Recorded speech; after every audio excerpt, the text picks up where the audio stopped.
Բարև ձեզ, եթերում update լրատվականն է, առաջարկումը միասին թարմացնել օրվա լրահոսը։ Այսօր տեղի է ունեցել Հայաստանի Հանրապետության կառավարության հերթական նիստը, որը վարել է Հայաստանի Հանրապետության վարչապետ Նիկոլ Փաշինյանը։ Վարչապետ Նիկոլ Փաշինյանի որոշմամբ Ալեն Սիմոնյանը նշանակվել է Հայաստանի Հանրապետության անվտանգության խորհրդի քարտուղար։ Վարչապետի մեկ այլ որոշմամբ էլ Արմեն Գրիգորյանը ազատվել էր Հայաստանի Հանրապետության անվտանգության խորհրդի քարտուղարի պաշտոնից։ Նա պաշտոնը զբաղեցնում էր 2021 թվականի օգոստոսից։ Հարգելի գործընկերներ, ուզում եմ տեղեկացնել, որ անվտանգության խորհրդի քարտուղար Արմեն Գրիգորյանը այդ կարգավիճակում վերջին անգամ է համենայն դեպս մասնակցում կառավարության նիստին, որովհետև ես որոշում եմ կայացրել իրականացնել անվտանգության խորհրդի քարտուղարի փոփոխություն եւ ուզում եմ պարոն Գրիգորյանին նախ շնորհակալություն հայտնել նախորդ 8 տարիներին այդ պաշտոնում իր կատարած աշխատանքի համար եւ հաջողություններ մաղթել հետագա գործունեության ընթացքում։ Խնդրեմ, պարոն Գրիգորյան։ Շնորհակալություն, պարոն վարչապետ, ջերմ խոսքերի, վստահության եւ համատեղ աշխատանքի համար։ Քանի որ այսօր աստղագիտության թեման մի քիչ գերիշխում է, մի համեմատություն էլ ես անեմ, իմ պաշտոնավարման շրջանը համեմատելի է, որ եթե լույսը երկրից դուրս գար, այդ սկսելու ժամանակահատվածում հասած կլներ ամենամոտ աստղի մոտ, հետ կգար եւ նորից ճանապարհ դուրս եկած կլիներ եւ այս ամբողջ ժամանակահատվածի աշխատանքի համար ուզում եմ շնորհակալություն հայտնել բոլոր գործընկերներին, իհարկե մի քիչ էմոցիոնալ դարձա, բայց երևի նորմալ է, նաև այս սրահում գտնվող, այս սրահից դուրս գտնվող գործընկերներին, քաղաքացիական հասարակության էքսպերտների, որոնք օգնել են, որպեսզի այն աշխատանքը, որը կատարել ենք Հայաստանի Հանրապետության անվտանգության համակարգի եւ ինստիտուտների կայացման գործընթացում, օգնել են եւ մտածել եւ քաղաքականություն վարել, շնորհակալություն բոլորին, մեծ պատիվ էր ծառայել Հայաստանի Հանրապետությանը։ Նիկոլ Փաշինյանը կառավարության նիստի ժամանակ հայտարարել է մի շարք վերանշանակումների եւ նշանակումների մասին։ Վարչապետը նաեւ տեղեկացրել է, որ մարզպետների պաշտոններում եւս վերանշանակումներ են կատարվել։ Փաշինյանը շնորհակալություն հայտնեց պաշտոնյաներին նախորդ շրջանում կատարած աշխատանքի համար եւ հաջողություն մաղթեց առաջիկա գործունեության ընթացքում։ Հարգելի գործընկերներ, մենք փաթեթով չզեկուցվող հարցերի փաթեթում իրականացրեցինք մի շարք նշանակումներ կառավարությանը ենթակա մարմինների ղեկավարների, ինչու այսպիսի փաթեթով, որովհետև գործ ունենք վերանշանակումների հետ եւ չցանկացանք առանձին զեկուցել եւ ես նախ ուզում եմ նշանակումները հետեւյալն են. Սուրեն Թովմասյանը նշանակվել է կադաստրի կոմիտեի ղեկավարի պաշտոնում, Էդվարդ Հակոբյանը պետական եկամուտների կոմիտեի նախագահի պաշտոնում, Եղիազար Վարդանյանը քաղաքաշինության կոմիտեի նախագահի պաշտոնում, մարզպետների վերանշանակումներ են եղել Սերգեյ Մովսիսյան Արագածոտնի մարզպետ, Սեդրակ Թևոնյան Արարատի մարզպետ, Վահրամ Խաչատրյան Արմավիրի մարզպետ, Կարեն Սարգսյան Գեղարքոնիքի մարզպետ, Արեմ Մկրտչյան Լոռու մարզպետ, Դավիթ Արուշանյան Շիրակի մարզպետ, Ռոբերտ Ղուկասյան Սյունիքի մարզպետ, Վահագն Արսենյան Վայոց ձորի մարզպետ, Հայկ Ղալումյան Տավուշի մարզպետ։ Հարգելի գործընկերներ, ես նախ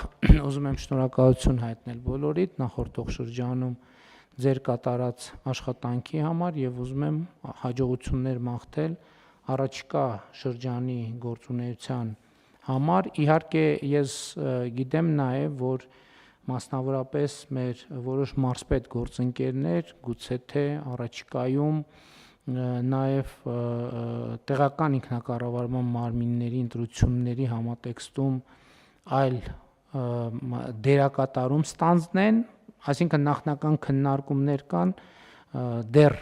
մենք վերջնական որոշումներ չունենք, բայց այնուամենայնիվ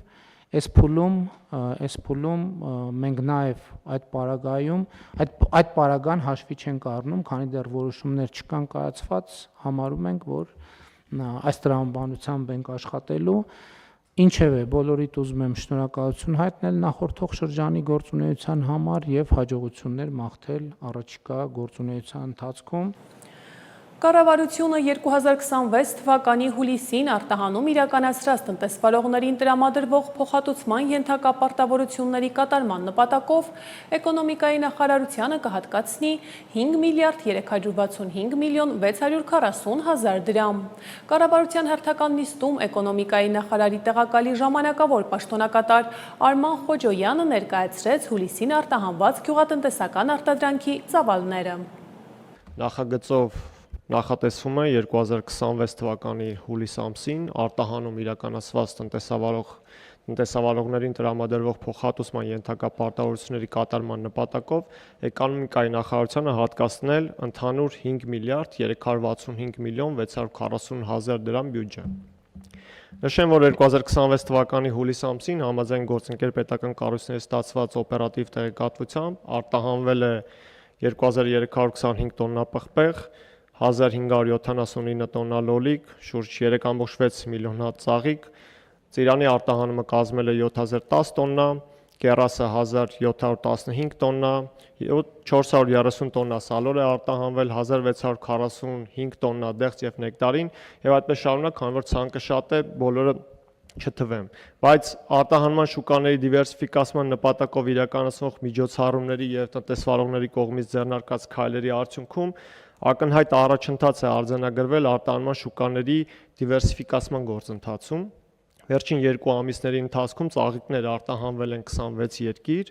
միրգ 21 երկիր եւ բանջարեղեն 14 երկիր։ Պարոն վարչապետ, հակիրճ այսքաններ մնացել, եթե հարցեր կլինեն, սիրով պատասխանեմ։ Պարոն Խոջյան, ասինքն տեսեք, դուք թվեր եք ասում, այդ թվերը շատերին շատ բան չեն ասում։ Ընդհանուր առմամբ շատ կարևոր է գնահատել ընդհանուր որակական գնահատական տալ, թե մենք այդ որոշումները, որոնք նախ կայացրել ենք, իրենք ինչպես են աշխատում են թե չեն աշխատում եւ ինչքանով են շոշափելի եւ իրական ազդեցություն ունենում տնտեսությունում առաջացած խնդիրների հաղթահարման վրա։ Այսինքն մենք ո՞նց ենք գնահատում դիվերսիֆիկացման process-ը, բավարար, լավ, գերազանց, որն է մեր սպայի գնահատականը։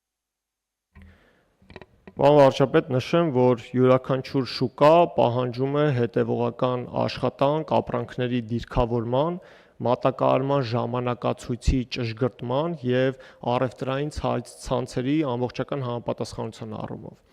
Ակնհայտ է, որ այս փուլում տեղի է ունենում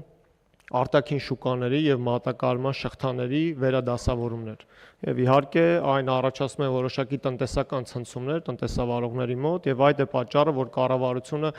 արագ արձագանքման մի քանի միջոցառումներ է իրականացնում, որպեսզի այդ հարցը մեղմի եւ միաժամանակ տնտեսվարողները իրենք եւ ադապտացվում են փոփոխվող միջավայրին եւ նաեւ փորձում են առավելագույնս օգտագործել ստեղծված հնարավորությունները։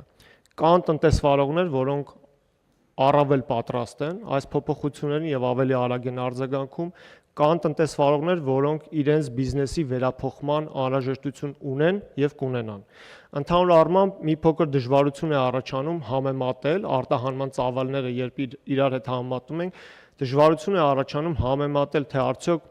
օրինակ ծիրանի 10600 տոննա արտահանումը դա լավ ցուցանիշ է, թե ոչ, որովհետև եթե համեմատում ենք նախորդ տարվա ցուցանիշի հետ, տեսնում ենք, որ այն զգալի նվազ է, բայց նաև զուգահեռ տեսնում ենք, որ արտադրության ծավալները ծիրանի այս տարի նվազ է եղել, որովհետև հիմնականում նաև մայիս ամսին տեղացած բազմաթիվ անձրևները իրենք փոշոտման խնդիր են առաջացրել եւ այդ նվազ քանակը առաջացել է եւ արտադրության մեջ եւ նաև հետեւաբար ծավալների տարբերություն է նկատվում։ Օրինակ, եթե կեռասի արտահանումն ենք մենք համեմատում հունիս ամիսները նույն ժամանակահատվածի հետ, տեսնում ենք, որ այն գրեթե նույնական է, կարող է 10% շեղում լինել նախորդ տարվա նույն ժամանակի հետ համեմատած։ Օրինակ դեղցը եւ նեկտարինի արտահանումը հունիս-հուլիս ամիսներին ավելի շատ է, էլի նույնական մակարդակում գտնված ավելի շատ է։ Ակնհայտ է, որ որոշ ապրանքատեսակներ իրենք ավելի քիչ տարբերություն են ունեցել արտահանման, որոշների դեպքում իրենք ավելի խորը, ավելի երկարաժամկետ աշխատանք են պահանջում։ Կառավարության նիստին Նիկոլ Փաշինյանը նշեց, որ անշարժ գույքի շուկան ադապտացիայի շատ տիպիկ օրինակ է ցույց տալիս։ Վարչապետը հիշեցրեց եկամտային հարկի վերադարձի հետ կապված ծրագիրը 2026 թվականի հունվարի 1-ից Երևանում դադարեցվել էր, եւ դրա հետ կապված կային որոշ մտահոգություններ եւ մտավախություններ, բայց ակնհայտ է, որ 2026 թվականին անշարժ գույքի շուկան առավել քան ակտիվ է, ինչը ըստ վարչապետի կարևոր եւ ուրախալի փաստ է։ Հիշում եք, որ եկամտային հարկի վերադարձի հետ կապված ծրագիրը 2026 թվականի հունվարի 1-ից Երևանում դադարեցվեց եւ դրա հետ կապված կային որոշ մտահոգություններ եւ մտավախություններ, բայց մենք տեսնում ենք, որ 2026 թվականին անշարժ գույքի շուկան առավել քան ակտիվ է, ինչը շատ կարևոր է եւ շատ ուրախալի փաստ է, եւ այսօր Հայաստանի Հանրապետությունում եւ մասնավորապես Երևանում բնակարան ձեռք բերելը դառնում է տրենդային, ուրախությամբ պետք է արձանագրեմ, որ նաեւ բազմաթիվ օտար երկրյա քաղաքացիներ, հիմնական մասը իհարկե Սփյուռքի մեր ներկայացուցիչները բնակարաններ անշարժ գույք են ձեռք բերում Հայաստանի Հանրապետությունում, դա իհարկե կապված է միջազգային տրենդների հետ, բայց նաև կապված է նրանից, որ Հայաստանի գրավիտացիոն ուժը աճում է եւ սա շատ կարեւոր նորություն է եւ պարոն Թովմասյան, մենք պետք է նաև ոլորտում կարողանանք կատարենք այնպիսի բարեփոխումներ, որ այս դինամիկան ոչ միայն չվնասենք, այլև ընդհակառակը ավելի ակտիվացնենք, պարոն Գրիգորյան, մասնավորապես թվայնացման ոլորտում էլ մենք այդտեղ անելիքներ ունենք, որպեսզի անշարժ գույքի շուկայի հետ կապված գործարքները հնարավորինս հեշտացնենք, բայց մյուս կողմից նաև այդ գործարքների վստահելիության մակարդակը չնվազեցնենք, այլ ընդհակառակը ավելի բարձրացնենք։ Եվ շարունակելով կառավարության նիստի թեման, Հայաստանի Հանրապետությունը 2026 թվականին հյուրընկալելու է ՄԱԿ-ի կենսաբանական բազմազանության մասին կոնվենցիայի կողմերի 17-րդ համաժողովը։ Ներկայումս ակտիվ ընթացքի մեջ են կազմակերպչական աշխատանքները։ Երևանում վերականգնվում է հաղթանակ կամուրջը Արշակունյաց պողոտային միացնող երկար տարիներ չգործող ճանապարհը։ Նիկոլ Փաշինյանի առաջարկով այն կանվանվի COP17-ի փողոց։ Կառավարության նիստում Հայաստանի Հանրապետության վարչապետ Նիկոլ Փաշինյանը ասաց, որ փողոցը այդպես կանվանվի ի նշանավորումը այն կարևոր միջոցառման, որն անցկացվելու է Երևանում 2026 թվականի հոկտեմբերի 13-ից 30-ը։ Կառավարությունը նաև հավանություն տվեց այս միջոցառման կազմակերպման եւ անցկացման համար Կառավարության պահոստային ֆոնդից շրջակա միջավայրի նախարարությանը լրացուցիչ 2 միլիարդ 640 միլիոն 797.5 հազար դրամ հատկացնելու նախագծին։ Նախ ես ուզում եմ ասել, որ սա շատ կարևոր նախագիծ է, որովհետև մենք երբեմն դժվարություններ ենք ունենում միջոցառումներ կազմակերպելիս եւ հյուրընկալելիս եւ այս ներդրմամբ մենք ըստ էության ֆունդամենտալ ձևով լուծում ենք այդ հարցը, որ ցանկացած մասշտաբի միջոցառում Հայաստանի Հանրապետությունը կարող է հյուրընկալել, ցանկացած մասշտաբի իհարկե մեզ որոշակի սահմաններում, իհարկե նաև մեր ունեցած մյուս ենթակառուցվածքների հետ միասին եւ սա շատ կարեւոր է, որ ունենանք պատշաճ ժամանակակից միջազգային ստանդարտներին համապատասխանող ֆիզիկական ենթակառուցվածք, իսկ այս դեպքում վստահ ենք, որ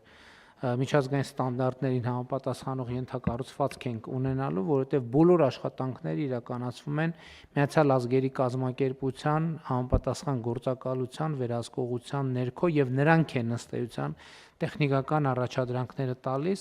նաեւ Երևանի այդ հատվածը վերջին շրջանում կատարված աշխատանքների եւ ներդրումների արդյունքում նոր շունչ է ստանում, ուզում եմ ասել, որ մենք այնտեղ այս աշխատանքների ընթացքում հայտնաբերեցինք, որ Երևանի հաղթանակ կամուրջը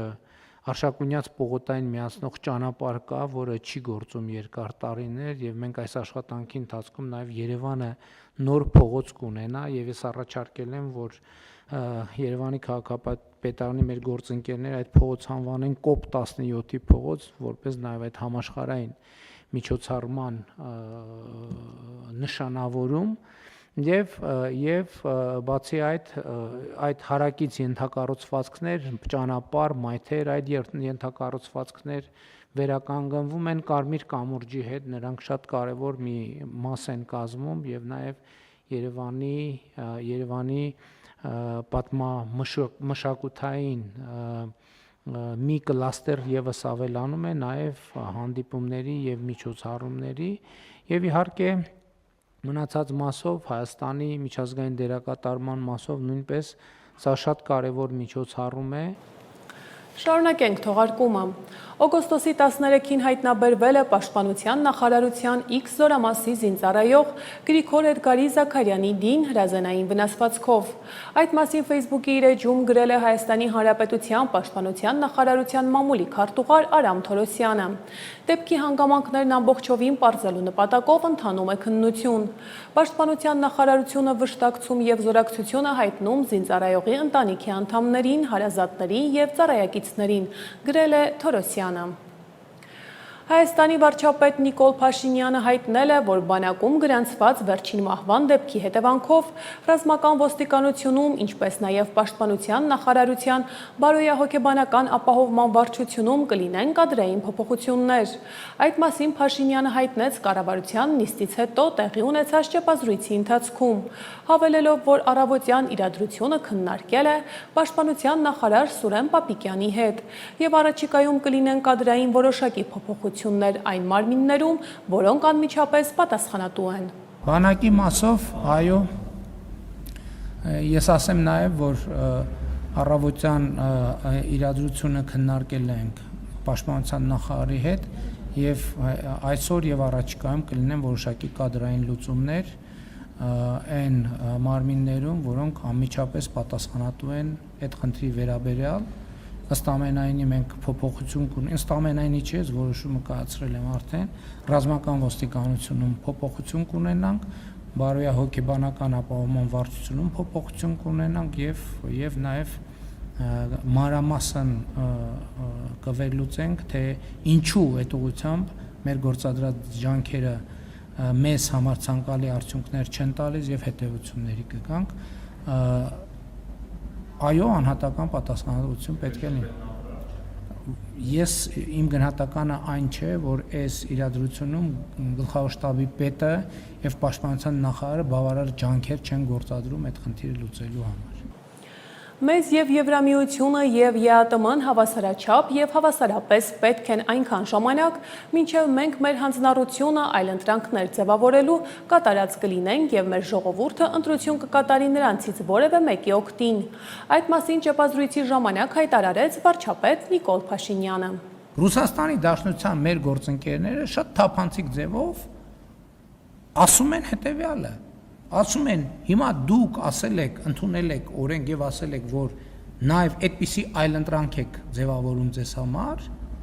չեմ իրենք ակնկալում են, որ մենք հիմա կատարենք ընտրություն երկու այլընտրանքների միջև։ Մենք ասում ենք, եւ ես էլ իմ ելույթում յատում, ասում ենք, մենք քանի դեռ այն երկրորդ այլընտրանքը ձևավորված չի, մենք չենք կարող ընտրություն կատարենք։ Եվ իմ ամբողջ ելույթը ԵԱՏՄ-ի դրան էր նվիրված։ Ես ասում եմ, հիմա մենք ո՞նց հանրաքվե անենք Հայաստանը Եվրամիություն, թե ԵԱՏՄ, որովհետև հանրաքվե անելու համար պետք է նախընտրական քարոզարշավ անել, չէ՞։ Այդ նախընտրական քարոզարշավի ժամանակ մարդիկ հարցեր են տալու, չէ՞։ Այդ երկրորդ այլընտրանքը գոյություն չունի։ Եվ մենք հանրաքվե ապագայում անպայման կանենք, բայց դա տեղի կունենա այն բանից հետո, երբ որ մենք պաշտոնապես առնվազն նախ մենք ինստիտուցիոնալ առումով որոշակի նախապատրաստական աշխատանքներ արած լինենք, երկրորդն էլ դիմաց լինենք Եվրոպական միությանը անդամակցության հարցով, պաշտոնապես դիմաց լինենք։ Եվ ԵՄ-ն, եւ ԵԱՏՄ-ն հավասարաչափ եւ հավասարապես պետք է այնքան ժամանակ, մինչեւ մենք մեր հանձնառությունը այլընտրանքներ ձևավորելու կատարած կլինենք եւ մեր ժողովուրդը ընտրություն կկատարի նրանցից որևէ մեկի օգտին։ Եվ շարունակելով ճեպազրույցի թեման,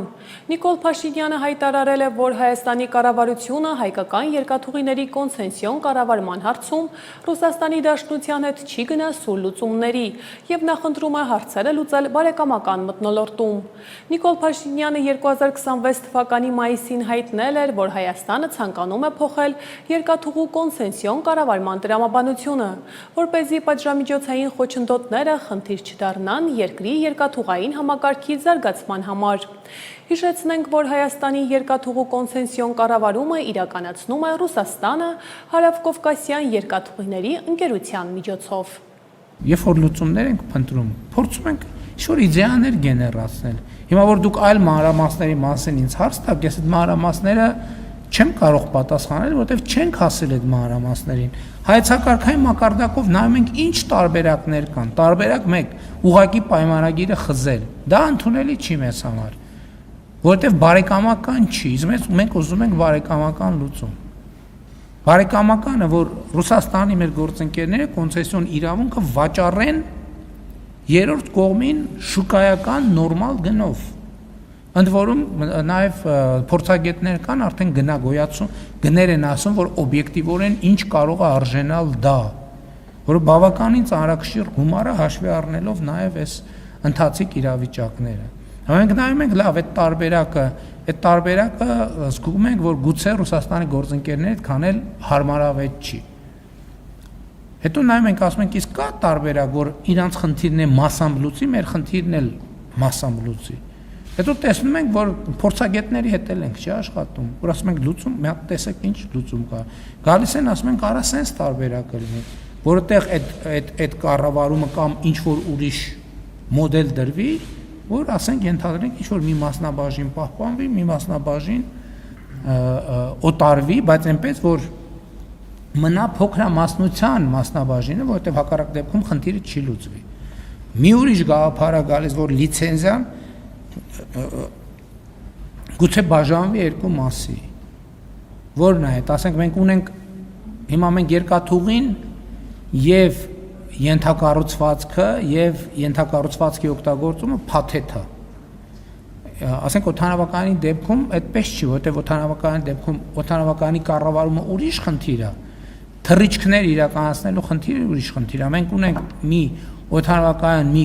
կառավարող, ունենք բազմաթիվ ավիաուղիներ, որոնք այդ բանից օգտվում են, կան այնտեղ ուրիշ ընկերություններ, մի մասը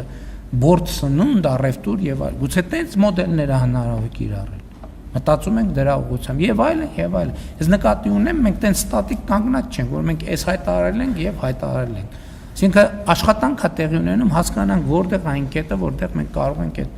բարեկամական լուծում գտնել։ Թուրքմենստանի նախագահը անկեղծ շնորհավորանքներ եւ բարեմաղթանքներ է հղել Նիկոլ Փաշինյանին Հայաստանի Հանրապետության վարչապետի պաշտոնում վերընտրվելու կապակցությամբ։ Ուղերձում մասնավորապես ասվում է. Մենք Թուրքմենստանում բարձր են գնահատում Հայաստանի Հանրապետության հետ հարաբերությունները, որոնք հիմնված են իրավահավասարության, փոխադարձ հարգանքի եւ վստահության սկզբունքների վրա։ Վստահ եմ, որ դրանք հետագայում եւս կզարգանան եւ կխորանան փոխշահավետ համագործակցության ոգով ի շահ մեր ժողովուրդների։ Գանք ազգային ժողով։ Այսօր տեղի է ունեցել ազգային ժողովի 9-րդ գումարման առաջին նստաշրջանի հերթական նիստը։ Նիստում քննարկվել է արտաքին հարաբերությունների մշտական հանձնաժողովի նախագահի ընտրության հարցը։ Ազգային ժողովի քաղաքացիական պայմանագիր խմբակցությունը վերոնշյալ հանձնաժողովի նախագահի պաշտոնում ընտրելու համար առաջադրել է Սարգիս Խանդանյանի թեկնածությունը։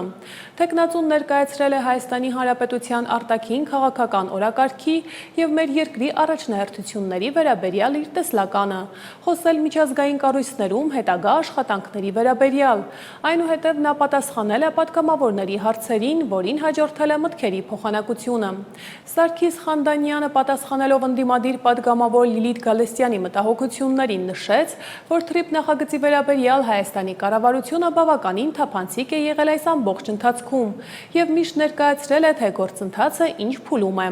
Նրա խոսքով պատգամավորի բոլոր հարցերի պատասխանները ըստ էության տրված են Հայաստանի Հանրապետության եւ Միացյալ Նահանգների միջև թրիփի վերաբերյալ ռազմավարական համագործակցության մասին շրջանակային համաձայնագրում։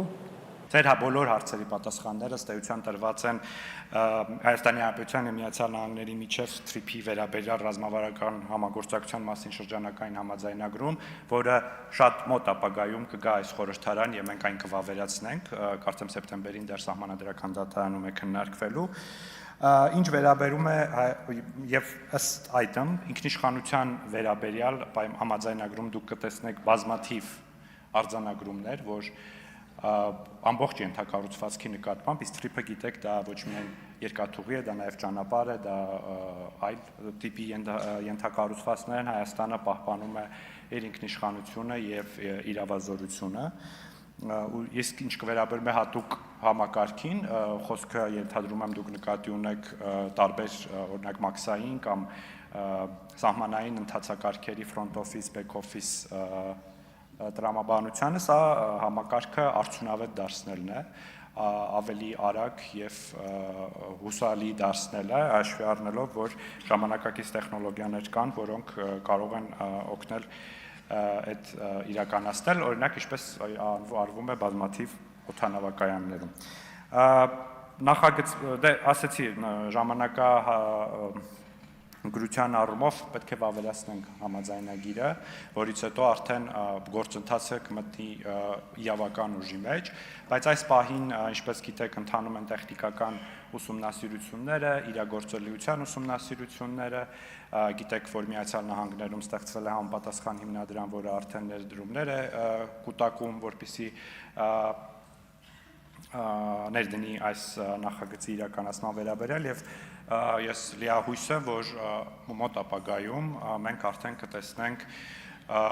շինարարական աշխատանքներ, որը կլինի շատ կարևոր։ Ինչ վերաբերում է դա սպառնալիք է, թե անվտանգության երաշխիք, միանշանակ անվտանգության երաշխիք է, որովհետև ժամանակակից աշխարհում կոմունիկացիաները, տարբեր ենթակառուցվածքային ծրագրերը, գիտեք, ինչքան մեծ հետաքրքրություն են ներկայացնում տարբեր կողմերի համար եւ շատ ոչ միայն մեր տարածաշրջանի երկրները, այլ նաեւ ավելի լայն տարածաշրջանի երկրները շահագրգռված են, որ հարավային Կովկասը լինի խաղաղ եւ անվտանգ, որպեսզի իրենց ապրանքները անվտանգ անցնեն հարավային Կովկասով եւ իրենք ունենան տնտեսական ավելի լայն հնարավորություններ։ Ազգային ժողովի նախագահի տեղակալ Վահագն Ալեքսանյանը իր այսօրվա ելույթում անդրադարձավ Հայաստան խմբակցության պատգամավոր Մեսրոպ Մանուկյանի իր խոսքերով ասած պերֆորմանսին եւ արձագանքեց նրա քաղբանտարկյալներին վերաբերյալ հայտարարություններին։ Ալեքսանյանը ի պատասխան հայտնեց մի փոքրիկ իր ձևակերպման պերֆորմանս էլ ինքն է պատրաստել ու ցուցադրեց մի տեսանյութ, որում երևում է ինչպես է մի տղամարդ շղթայակապ մեկ այլ տղամարդու տանում ջուր խմելու։ Հատուկ մերեն քաղաքացիների համար, ովքեր տեսողական խնդիրներ ունեն, տեսանյութում տղամարդ է, որի վզից ջնջիլ է գցած, եւ նրան մի ուրիշ տղամարդ ման է ածում, տանում է ջուր խմելու, հետո տանում է ուրիշ տեղ։ Այս տեսանյութը դուք էլ նայեք, Հայաստան խմբակցություն նայեք, լավ նայեք։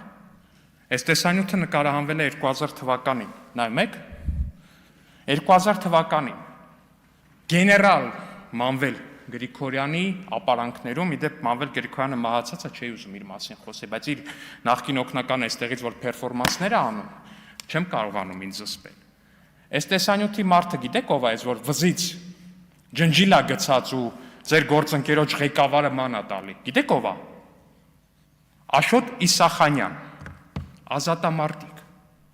90-ից 94 թվականներին մասնակցել է Ղարաբաղյան առաջին պատերազմին։ 5 անգամ վիրավորվել է։ Ինչի համար։ Որ գա ու ձեր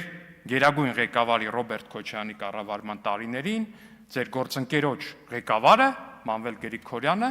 իր ախրանայի հետ վզից ջնջիլը գցի, տանի ջուր խմելու, տանի բանել։ Սևակ Խաչատրյանը Էջմիածնից է, չէ՞, այստեղ չի։ Օրինակ ուզում եի Սևակ Խաչատրյանին հարցնեի, հետ եղել է, որ Էջմիածնով քայլեք ու տեսնեք, որ Մանվելի ախրանան փողոցով վզից ջնջիլը գցած մարդ է ման տալի, ասենք, եղել է տենց դրվագ ձեր կյանքում Էջմիածնում, թե չի եղել։ Հարգելի Հանրապետական կուսակցության նախկին ու գուցեև ներկա անդամներ, sense դրվագներ տեսել եք, առնչվել եք։ Պարոն Ղազարյան, Հանրապետական կուսակցության անդամ եք եղել, այն մի հատ ելույթ ունեք, ասում եք, մենք հանրապետականն ենք, ուժեղ, չգիտեմ ինչ ուժ։ Էս ա եղել ձեր ուժը։ Էս ա եղել ձեր ուժը։ Մարդու իրավունքների մասին ձեր պատկերացումները գալիս հանգում են այս ջնջիլին։ Երբ որ դուք գալի մեզ այստեղ մեղադրում եք մարդու իրավունքները խաթարելու մեջ, երբ որ դուք այստեղ գալի մեզ մեղադրում եք ինչ-որ բանի մեջ, միշտ հիշեք։ Մենք քանդել ենք մարդկանց վզին ձեր կողմից գցած շղթաները։ Ընդ որում բառի ոչ միայն փոխաբերական, այլ նաև ուղիղ իմաստով։ Ուղիղ իմաստով ժողովուրդ հասկանում եք, սա 21-րդ դարում տեղի ունեցած բան է։ Հիմա աֆրիկյան երկրներում, երբ որ խոսում են ստրկատիրության կամ բանի մասին, այդտեղ տեսանյութեր են ցույց տալի, բան են անում քանի 100 տարի առաջվա։ Դուք այս ամեն ինչը Հայաստանում արել եք 2000 թվականին։ Ու նկարել եք, հասկանում եք, նկարել եք, որ հետո նայեք, էլի դա ինչ-որ սադիստական ուրիշ բան է, որ բան արվի, որ հիշեք, որ հիշողություն լինի, լավ հուշ լինի, օրինակ մենք ընկերներով միտեղ, չգիտեմ, գնում ենք ռեստորան, միտեղ նստում ենք, մի բան ենք նշում, նկարվում ենք, որ հիշենք, դուք ես եք նկարել։ Ձեր լավ հիշողությունը էսա ձեր լավ հիշողությունը։ Ձեր այդ բանը, որ մարդ ես նոստալգիկ նայում ես, ուզում ես մի լավ բան հիշես, էսա ձեր այդ լավ հիշողությունը։ Տիկին Գրիգորյան, դուք էս խմբակցության ղեկավարն եք։ Պարոն Կարապետյան, ձեր խմբակցության կեսը ստեղից է։ Եվ շարունակելով ազգային ժողովի թեման, խորհրդարանը այսօր եւս շարունակում էր քննարկել Հայկ Վարմանյանին ֆինանսավարկային եւ բյուջետային հարցերի հանձնաժողովի նախագահի պաշտոնում ընտրելու հարցը։ Ելույթով հանդես եկավ քաղաքացիական պայմանագիր խմբակցության պատգամավոր Արայիկ Հարությունյանը, որը ողջունելով ազգային ժողովի նախագահությանը, սակայն չդիմեց Արամ Վարդևանյանին, իր որոշումը բացատրելով հետևյալ կերպ. Ազգային ժողովի մեծարգո նախագահ հարգելի փոխխոսնակ Հայկ Կոնջորյան, հարգելի փոխխոսնակ Վագն Ալեքսանյան, պարոն Վարդևանյան, ձեզ չեմ դիմում, որովհետև արդեն որերորդ անգամ լինելով ազգային ժողովի նախագահությունում դուք դուրս եք գալիս եւ էտիկետին համապատասխան նախագահության դիմելու փոխարեն չեք անում դա, լինելով նախագահությունում։ Դուք այդ հարգանքը չեք ցուցաբերում նախագահ Ռուբինյանի նկատմամբ, մյուս երկու փոխնախագահների նկատմամբ, այդ հարգանքը ցուցաբերում եք ինստիտուտի նկատմամբ, ինչը չեք անում։ Ընդ որում ձեր ելույթը ընտրվելուց հետո կես բերան չխոսեցիք այն կոնսենսուսի մասին,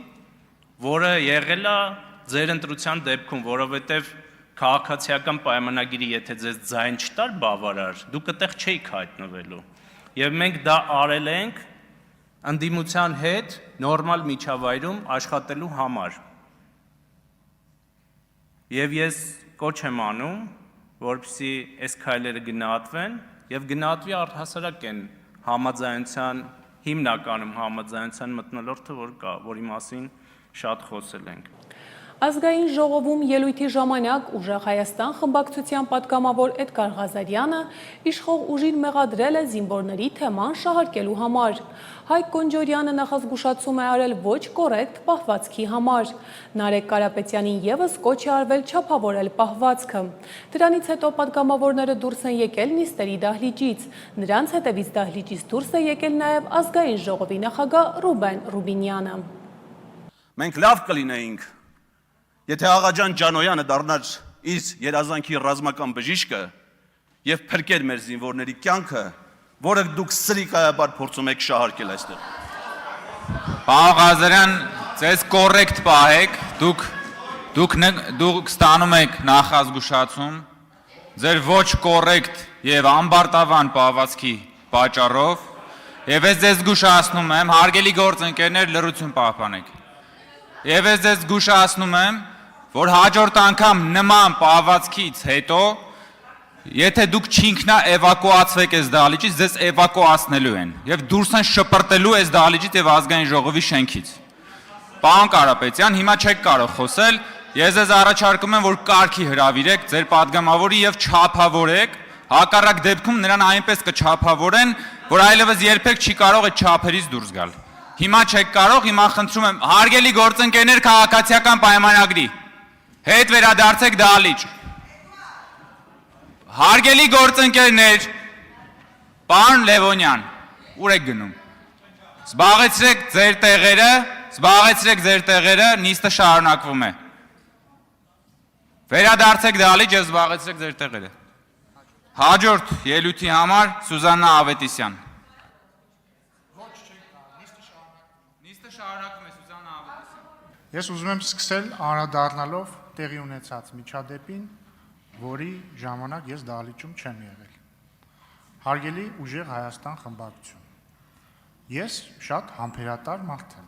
եւ մենք շատ համբերատար մարդիկ ենք։ Եվ չնայած մենք շատ ուրախ ենք, որ դուք ի սկզբանե ընդունեցիք բարեկիրթ լինելու իմ առաջարկը, եւ ուրախ եմ նաեւ, որ Հայաստան խմբակցությունն ընդունեց այդ առաջարկը։ Ես պետք է արձանագրեմ, որ արդեն երկրորդ անգամ բարեկրթության կանոնները այս դահլիճում խախտվում են։ Այս ընթացքում 10 օրվա ընթացքում արդեն 2 անգամ հնչել է վիրավորական արտահայտություն պարոն Կարապետյան ձեր խմբակցության ներկայացուցիչների կողմից։ Մեկ անձամբ ձեր կողմից, մյուսը Էդգար Ղազարյանի կողմից։ Ես էլի եմ կրկնում, մենք շատ համբերատար մարդիկ ենք, բայց մենք ունենք պրոբլեմ։ Մեծ պրոբլեմ ունենք մենք պարոն Կարապետյան, որովհետև ես պետք է ուղիղ ձեզ ասեմ, որ բարեկրթության կանոնը կամ բարեկրթության շուրջ ձեռք բերված մեր պայմանավորվածությունը քանդման եզրին է, ինչպես նաև քանդման եզրին է պարոն Էդգար Ղազարյանի այս դահլիճում գտնվելու հարմարավետ պայմանների ապահովման գործընթացը։ Ես հուսով եմ դուք ճիշտ եք հասկանում։ Էդգար Ղազարյանը եւ իր պահվածքը մեծագույն խնդրեմ են այս դահլիճում եւ ընդհանրապես ես վստահ չեմ կարող Էդգար Ղազարյանը ի սկզբանե է խնդրեմ եղել այս կյանքում, բայց պարոն Կարապետյան, ես ակնկալում եմ ձեզնից, որ Էդգար Ղազարյանը պետքա գա եւ ներողություն խնդրի իր անդաստիարակ արտահայտության համար։ Գանք այլ թեմաների։ Հայաստանի Հանրապետության ազգային ժողովի նախագահ Ռուբեն Ռուբինյանը այսօր ընդունել է Հայաստանի Հանրապետությունում Մեծ Բրիտանիայի եւ Հյուսիսային Իռլանդիայի Միացյալ Թագավորության արտակարգ եւ լիազոր դեսպան Ալեքսանդրա Քոուլին, պատմում է տեսանյութը։ Ռուբեն Ռուբինյանին Հայաստանի ազգային ժողովի նախագահի պաշտոնում ընտրվելու կապակցությամբ շնորհավորել է մեր երկրում Մեծ Բրիտանիայի եւ Հյուսիսային Իռլանդիայի Միացյալ Թագավորության արտակարգ եւ լիազոր դեսպան Ալեքսանդրա Քոուլը։ Հանդիպման ընթացքում նշվել է, որ Հայաստանի եւ Միացյալ Թագավորության միջև հարաբերությունները վերջին տարիներին նշանակալի առաջընթաց են արձանագրել եւ զարգանում են ռազմավարական գործընկերության շրջանակում։ Այս համատեքստում անդրադարձ է կատարվել ռազմավարական գործընկերության մասին համատեղ հռչակագրի կարեւորությանը, ինչպես նաեւ ժողովրդավարական բարեփոխումների խաղաղության գործընթացի եւ երկկողմ հարաբերությունների զարգացման գործում Միացյալ Թագավորության ցուցաբերած աջակցությանը եւ ունեցած դերակատարությանը։ Քննարկվել են նաեւ տարածաշրջանային զարգացումներին առնչվող հարցեր։ Կարևորվել է Հայաստանի եւ Միացյալ Թագավորության միջև քաղաքական, տնտեսական եւ այլ ուղղություններով փոխգործակցության հետագա խորացումն ու ընդլայնումը, ինչպես նաեւ միջխորհրդարանական համագործակցության շարունակական զարգացումը։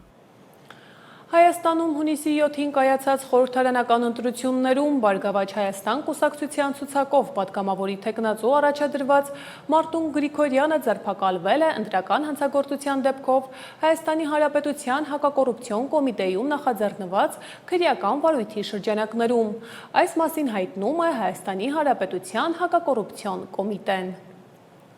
Եվ միջազգային լրահոսին ընթരാճ։ Ռուսաստանը հայտնել է գիշերը ուկրաինական 360-ից ավելի անօդաչու թռչող սարք խոցելու մասին։ Բաշկիրիայում Վայլդբերիսի լոգիստիկ օբյեկտում հրդեհ է բռնկվել։ Հուլիսի կեսերից ի վեր սա արդեն 18-րդ հրդեհն է ընկերության պահեստներում։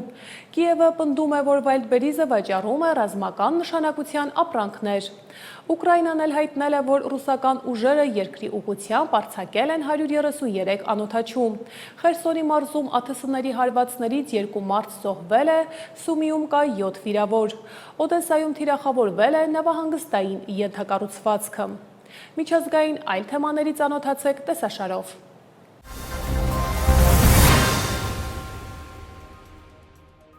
Թուրքիայի նախագահ Ռեջեփ Թայիպ Էրդողանը հայտնել է, որ Անկարան շարունակելու է բոլոր հարթակներում վճռականորեն պաշտպանել Պաղեստինի հարցը եւ աջակցել 1967 թվականի սահմանների հիման վրա Արևելյան Երուսաղեմ մայրաքաղաքով անկախ եւ ինքնիշխան Պաղեստինյան պետության ստեղծմանը։ Այս մասին Էրդողանը հայտարարել է Անկարայում Պաղեստինի նախագահ Մահմուդ Աբասի հետ հանդիպումից հետո կայացած համատեղ մամուլի ասուլիսում։ Էրդողանի խոսքով Թուրքիան Պաղեստինյան կողմի հետ խորհրդակցությունների միջոցով շարունակում է առաջ մղել երկու պետությունների սկզբունքի վրա հիմնված կարգավորումը։ Նա անդրադարձել է նաև Հորդանան գետի արևմտյան ափին եւ Երուսաղեմում տիրող իրավիճակին, Իսրայելի կառավարությանը մեղադրելով օկուպացիայի, բռնի տեղահանման եւ տարածքների զավթման քաղաքականություն վարելու մեջ։ Նրա խոսքով, չնայած պաղեստինյան կողմի կառուցողական դիրքորոշմանը, Իսրայելի ներկայիս ղեկավարությունը շարունակում է վարել անզիջում եւ ագրեսիվ քաղաքականություն։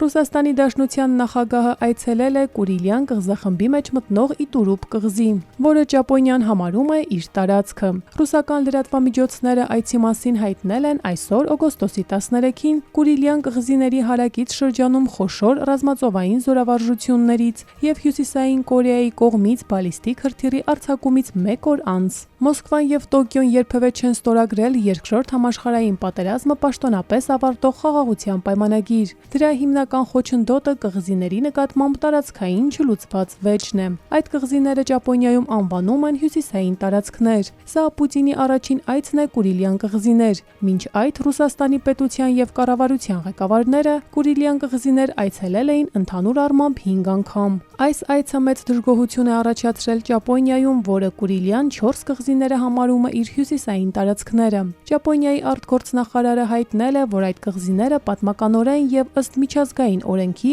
ճապոնական տարածքներ են, եւ երկրի կառավարությունը խիստ բողոք է հայտնում այդ այցի կապակցությամբ։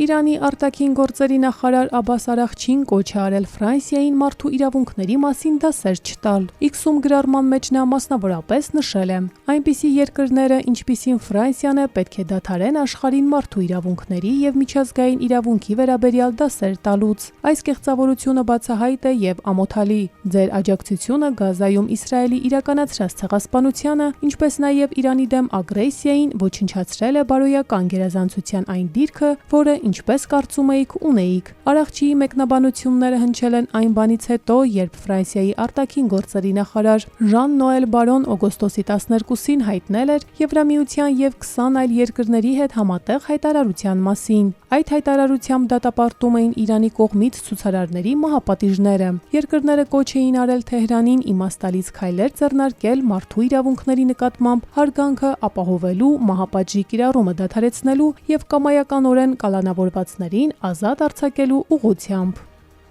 Քերոլայն Լևիթը հեռանում է Սպիտակ տան մամուլի քարտուղարի պաշտոնից, տեղեկացրել է պաշտոնյան։ Լևիթը իր որոշումը բացատրել է նրանով, որ ցանկանում է ավելի շատ ժամանակ հատկացնել իր երկու երեխաներին։ Նա պաշտոնը կլքի օգոստոսի վերջին։ ԱՄՆ նախագահ Դոնալդ Թրամփն էլ Truth Social-ի իր էջում շնորհակալություն է հայտնել Լևիթին մամուլի քարտուղար աշխատելու տարիների համար, նրան անվանելով Սպիտակ տան իսկական առաջնորդ։ Թրամփի խոսքով Լևիթը կդառնա իր գլխավոր արտաքին խորհրդականներից եւ հանրապետական կուսակցության ազդեցիկ դեմքերից մեկը։ 28-ամյա Քերոլայն Լևիթը դարձել է Սպիտակ տան պատմության մեջ ամենաերիտասարդ մամուլի քարտուղարներից մեկը։ Նա իր աշխատանքը սկսել է Թրամփի թիմում դեռևս 2018 թվականին իր առաջին նախագահական ժամկետի ընթացքում։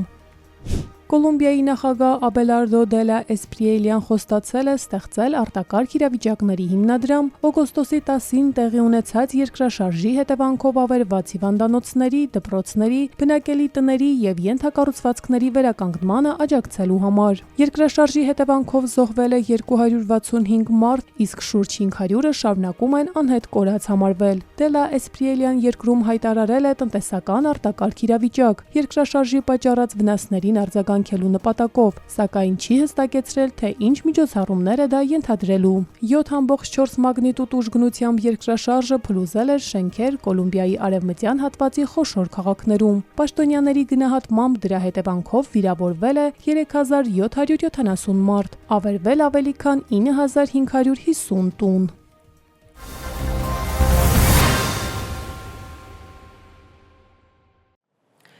Շարունակենք թողարկումը։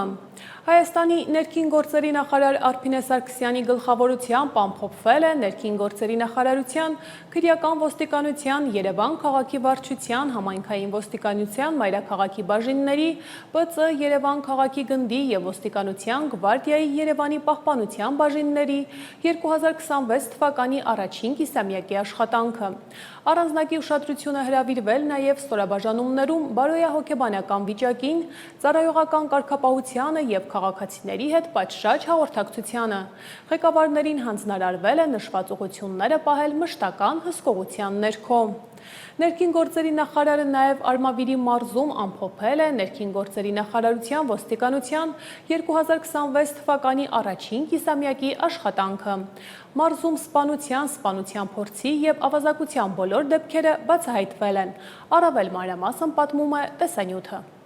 Օգոստոսի 6-ին ներքին գործերի նախարար Արփինե Սարգսյանն այցելել է Արմավիրի մարզ ամփոփելու ներքին գործերի նախարարության ոստիկանության 2026 թվականի առաջին կիսամյակի աշխատանքը։ Ներկային ոստիկանության պետ ներքին գործերի նախարարի տեղակալ Կամո Ցուցուլյանը, ներքին գործերի նախարարության և ոստիկանության ղեկավար կազմի ներկայացուցիչներ։ Քրեական ոստիկանության Արմավիրի մարզային վարչության պետը ներկայացրել է անցած 6 ամսվա ընթացքում կատարված աշխատանքը։ Հաշվետու ժամանակահատվածում գրանցվել է հանցագործության 370 դեպք, 131-ով ավելի նախորդ տարվա նույն ժամանակահատվածի համեմատ։ Աճել են մարդու դեմ ուղղված հանցագործությունները, նվազել սեփականության դեմ ուղղվածները։ Արձանագրվել է հաստատված սպանության 3, սպանության փորձի 4 և ավազակության 5 դեպք, որոնք բացահայտվել են։ Ապօրինի պահվող զենք զինամթերքի հայտնաբերման և առգրավման ուղղությամբ իրականացվել է շուրջ 40 խուզարկություն։ Աճել են հասարակական անվտանգության, հասարակական կարգի և բնակչության առողջության դեմ ուղղված հանցագործությունները, ինչը հիմնականում պայմանավորված է պարեկային ծառայողների կողմից առանց վարորդական իրավունքի տրանսպորտային միջոց վարելու դեպքերի հայտնաբերմամբ։ Համայնքային ոստիկանության Արմավիրի բաժնի կողմից գրանցվել է հանցագործության 787 դեպք, բացահայտվել 752-ը կամ 95.6%-ը։ Տնտեսական գործունեության դեմ ուղղված հանցագործությունները նվազել են 22.2, իսկ պետական իշխանության, ծառայության և կառավարման կարգի դեմ ուղղված հանցագործությունները 36%-ով։ Աճել են ընտանեկան բռնության դեպքերը, նվազել անչափահասների կողմից կատարված հանցագործությունները։